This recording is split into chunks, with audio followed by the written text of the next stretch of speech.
شیخ چې دیر روجې پوره کړې نو په ګیرای لاس راښکو دې ته نه ګوري د اوږو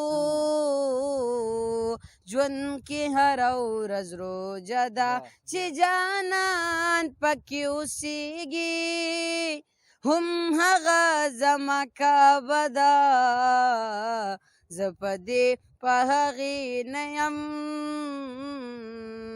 که مسجد که بتخانه ده. السلام علیکم ګرانو مینوالو، ستاسو ورور یم امیر قرار د خپل ادبي پیج د زړه قرار نه بالکل تاسو سره نیغ په نیغه. یقینا ګرانو مینوالو، تاسو کتلي دي همیشه زموږ دا ښه سویدا تکل وي چې کم دا شاعران ملګري دي راولو، کم ملګري انتخاب وي، کم ملګري په خپل شاعر وي راولو ستاسو مخې له ستاسو لپاره تنه خشته خشته شعرونه غزل نظم ریکارډ کوو. یقینا نن سره په پریم کې چې کوم دی تاسو ته بخکاری یاسر ماشوم را سره ولاړ دی، نو د ټولو نه مخکې خو یاسر صاحب تاسو ته په خپل ادبي پیج د زړه قرار کې د ټولو نه مخکې هرکلی کوم. ستاسو مننه کوم. ډېره زیاته مننه.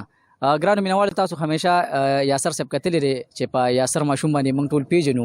اوس خو ماشوم نه دی، خو بس بهر خل موږ ته مکه یاسر ماشوم وایو. نو ستاسو وخت ډېر زیات نه اخلو، راځو یقینا چې ردي یو ډېر جادوګر غږ دی، یو ډېر ښکلی اواز دی.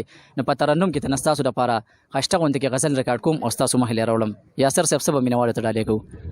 مینوال ته به د غني خان غزل پیش کړم. زه په دې په هغې نه یم که مسجد که بتخانه زه په دې په هغې نه یم که مسجد که بتخانه ده.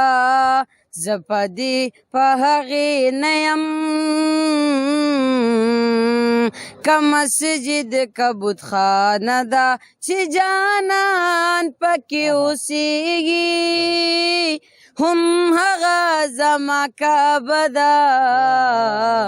زه په دې په هغې نه یم که مسجد که بتخانه ده چې په اور راته مخ تور کړي بیا مې ټیټې سترګې بیایي چې په اور راته مخ تور کړي بیا مې ټیټې سترګې بیایي زه به هغه جنت څه کړم چې دوزخ یې دروازه ده چې جانان پکې اوسېږي هم هغه زما کعبه ده. زه په دې په هغې نه یم که مسجد که بتخانه ده. شیخ چې دېرش روجې پوره کړي نو په ګیرای لاس راښکو شیخ چې دېرش روجې پوره کړي نو په ګیرای لاس راښکو دې ته نه ګوري د اوږو ژوند کې هره ورځ روژه ده چې جانان پکې اوسېږي هم هغه زما کعبه ده. زه په دې په هغې نه یم که مسجد که بتخانه ده. د مذهب بنیاد پرستو د انسان خونریزي بند کړئ. د مذهب بنیاد پرستو د انسان خونریزي بند کړئ. لوی مذهب انسانیت دی، محبت لویه سجده ده چې جانان پکې اوسېږي هم هغه زما کعبه ده.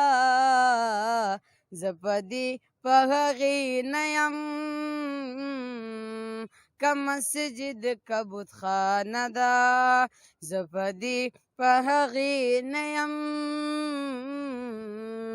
که مسجد که بتخانه ده. ډېره زیاته مننه. ډېره زیاته مننه. یقینا ګرانو مینوالو، تاسو وکتل چې څنګه مې ذکر وکړلو چې یاسر ماشوم مې په خوا کې دی او ستاسو لپاره تنه خشته ترنم ریکارډ کوم او ستاسو مخې له راوړم. ډېره زیاته مننه یاسر صاحب چې زموږ د مینوالو ته هم دا خشته کلام ډالۍ کړلو. ډېره مننه.